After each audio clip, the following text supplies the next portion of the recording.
Circle. Hi students, let us start with our chapter. What is a circle? A circle is the locus of points in a plane which are at a constant distance from a fixed point in that plane. Center, fixed point in the circle.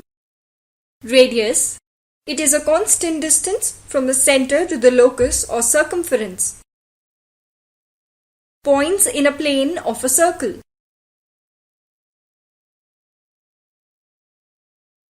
Circle divides the plane into three disjoint sets. They are: first, the interior of the circle, that is inside the circle. Second, exterior of the circle, outside the circle, and the circle. For example, in the figure, let us find the points interior, exterior, and on the circle. In the interior, H, O, G, K, L. In the exterior, P, E, M, and N. And on the circle, A, B, C, and D. Note: for a circle with center O and radius R, if the distance of OP is equal to the radius, then P lies on the circle. If the distance of OP is greater than the radius, then P lies outside the circle. If the distance of OP is less than R, then P lies inside the circle. Terms related to circle. Radius, a line segment joining the center of the circle with any point on its circumference, is called a radius. A circle can have infinite radii. All the radii of a circle are congruent. Chord, a segment joining any 2 points on the circle, is called a chord. Third, diameter. A chord passing through center or longest chord of a circle is called a diameter. Diameter is equal to 2 into radius. Every diameter is a chord, but every chord is not a diameter. Fourth, tangent. A line intersecting or touching the circle in one and only one point is called a tangent. Fifth, secant. A line intersecting the circle in 2 points is called a secant. For example, see a figure. Circle with center O. Segment OA is the radii. Segment CD is the diameter. Segment AB is the chord. Line T is the tangent. Line L is the secant. Circles passing through the given points. 1 point. There can be infinite number of circles passing through one given point.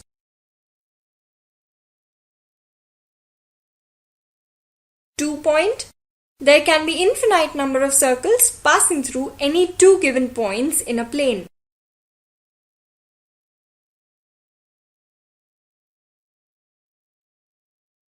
Third, 3 points. 3 collinear points. Collinear means points that lie on the same plane, that is, the same line. No circle can be drawn passing through 3 collinear points. 3 non-collinear points. Points do not lie on the same plane. One and only one circle can be drawn passing through 3 non-collinear points in a plane. PQR with center C.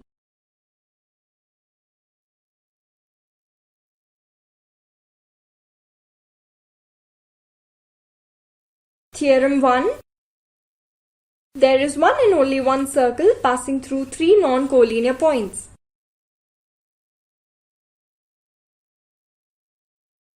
Given A, B, C are 3 non-collinear points. To prove there is one and only one circle passing through the points A, B, and C. Construction. Join AB and BC. Draw perpendicular bisectors L and M of segment AB and segment BC respectively. Line L and line M intersect in the point O. Proof. Since A, B, C are 3 non-collinear points, segment AB and segment BC are not on the same line. Therefore, line L is not parallel to line M. Line L and line M intersect in one and only one point O. Therefore, every point on the line L is equidistant from endpoints of the segment AB. OA is equal to OB, point 1. Similarly, O is a point on line M. Therefore, OB is equal to OC, point 2. Therefore, OA is equal to OB, which is equal to OC. We get this from point 1 and 2. Let OA be equal to OB equal to OC, which is equal to R, point number 3. Therefore, points A, B and C are such points on the circle whose center is O and radius is R. Therefore, there exists a circle passing through the three non-collinear points. Now we will prove its uniqueness. Let O' be the center and R' be the radius of the circle which passes through the points A, B and C. To prove, O is equal to O' and R is equal to R'. Therefore, A is equal to O', B is equal to O', C is equal to R'. Point number 4. This is our consideration. From point 3 and point 4, O and O' are the points which are on the segment AB and segment BC. Therefore, O and O' are intersecting points of line L and line M. This is the contradiction. Therefore, point O and point O' are the same points. Similarly, R' is equal to O'. A is equal to OA, which is equal to R. Therefore, circle passing through the points A, B and C is unique. Circles in a plane. Let us consider two circles in a plane. There arise following possibilities. First, concentric circles. Circles having same center but different radii are called concentric circles. Center O is same but radii OA and OB are different. And OA is less than OB. PA is equal to QB. Circles with centers P and Q are congruent circles.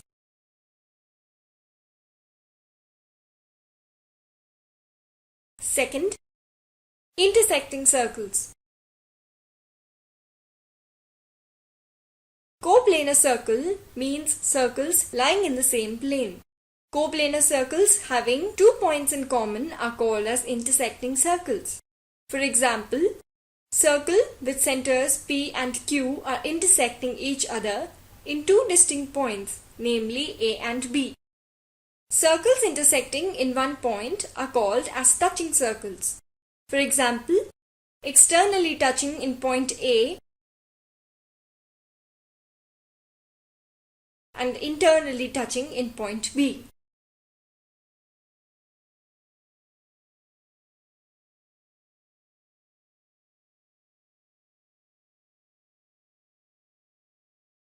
Theorem 2.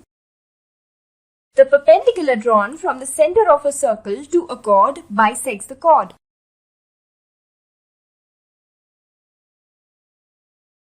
In the circle with center P, segment PE is perpendicular to chord AB.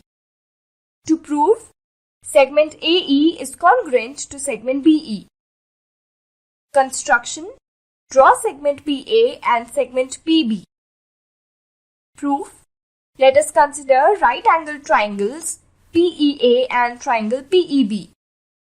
Hypotenuse PA is congruent to hypotenuse PB. This is the radii of the same circle. Segment PE is congruent to segment PE, common side. Triangle PEA is congruent to triangle PEB, according to hypotenuse side theorem. Segment AE is congruent to segment. Theorem 3. The segment joining midpoint of a chord and the center of a circle is perpendicular to the chord. Let us consider P as the center of the circle and M as the midpoint of chord CD.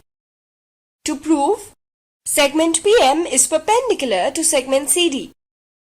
Let us draw segment PC and segment PD. Proof: in triangle PCM and triangle PDM, segment PM is congruent to segment PM. Segment PC is congruent to segment PD, radii of the same circle. Therefore, triangle PCM is congruent to triangle PDM. This is the side-side-side test. Therefore, angle PMC is congruent to angle PMD, corresponding angles of congruent triangles. But angle PMC plus angle PMD is equal to 180 degrees, which are angles in a linear pair.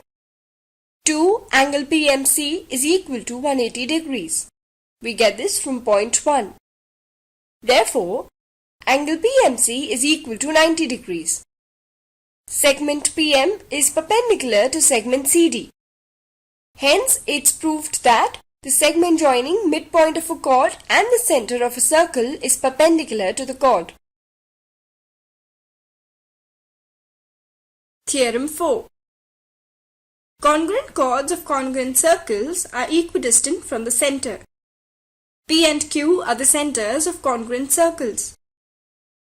Chord AB is congruent to chord CD.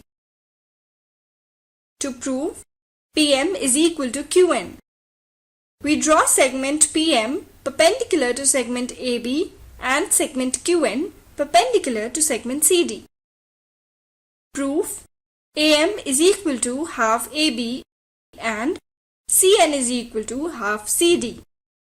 Perpendicular from the center of a circle to a chord bisects the chord, but AB is equal to CD.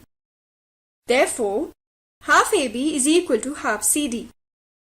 Therefore, AM is equal to CN, according to the above equations. In the right-angled triangle PMA and triangle QNC, hypotenuse AP is congruent to hypotenuse CQ, radii of congruent circles. Side AM is congruent to side CN. Therefore, triangle PMA is congruent to triangle QNC, hypotenuse side theorem. Therefore, segment PM is congruent to segment QN, corresponding sides of congruent triangles. Therefore, PM is equal to QN.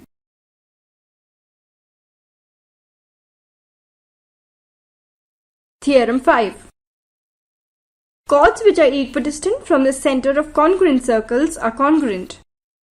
In congruent circles with center P and Q, segment PM is perpendicular to segment AB, segment QN is perpendicular to segment CD, and PM is equal to QN. To prove, chord AB is congruent to chord CD. Proof: in right-angled triangles, triangle PMA and triangle QNC, hypotenuse PA is congruent to hypotenuse QC. This is the radii of congruent circles. Side PM is congruent to side QN. Therefore, triangle PMA is congruent to triangle QNC. This is the hypotenuse side theorem. Segment AM is congruent to segment CN, which is corresponding sides of congruent triangles. Therefore, AM is equal to CN. But AM is half AB, CN is half CD. Therefore, perpendicular from the center of a circle to a chord bisects the chord. So, we get this equation from above. Half AB is equal to half CD. Therefore, chord AB is congruent to chord CD. Hence proved.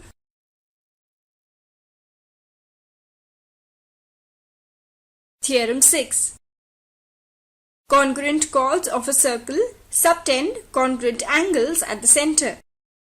Let us draw a circle with center O, chord PQ congruent to chord RS. To prove, angle POQ is congruent to angle ROS. Now we draw OS, OR, OP and OQ.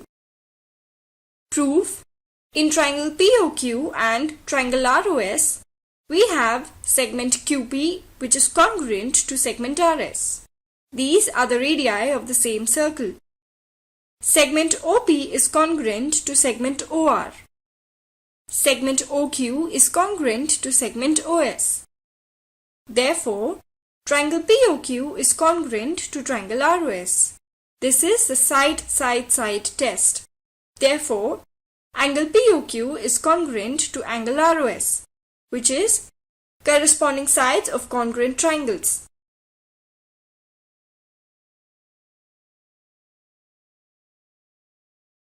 Theorem 7. If the angles subtended by the chords at the center of a circle are congruent, then the corresponding chords are congruent. Let us draw a circle with center O and segment PQ and segment RS as two chords and angle POQ congruent to angle ROS. To prove, chord PQ is congruent to chord RS. Now, in triangle POQ and triangle ROS, we have angle POQ congruent to angle ROS. Segment OP is congruent to segment OR. These are the radii of same circle. Segment OQ is congruent to segment OS. Therefore, triangle POQ is congruent to triangle ROS from the side angle side test. Therefore, segment PQ is congruent to segment RS, corresponding sides of congruent triangles. Now, we get chord PQ congruent to chord RS. Hence proved.